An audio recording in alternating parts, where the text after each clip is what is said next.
Você tem que apertar e levar a carinha lá, né? O que é isso daí que você tá levando? É o? Mão, vai falando as partes que você tá pegando. Pé. Um pouquinho.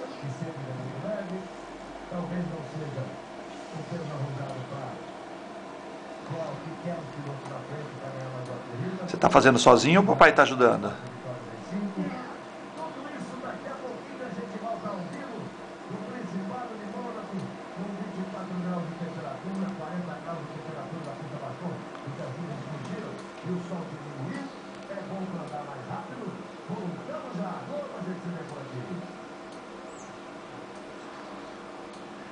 Ah, escapou.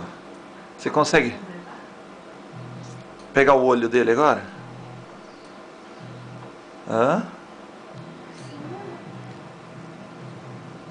Quantos anos você tem, Pedro? 2. E você já é muito esperto, né?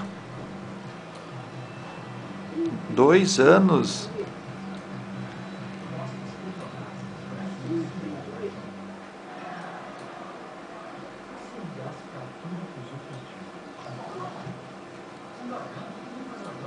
Ih, escapou.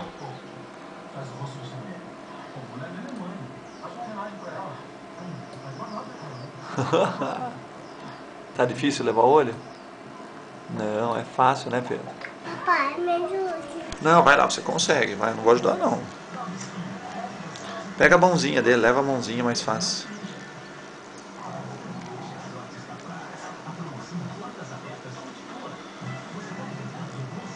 Aí o cabelinho dele.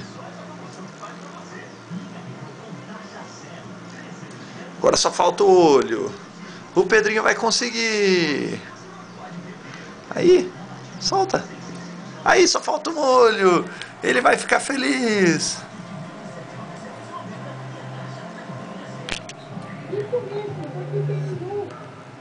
Conseguiu?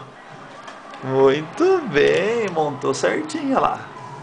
Fala assim, eu sou esperto, fala. Tô esperto.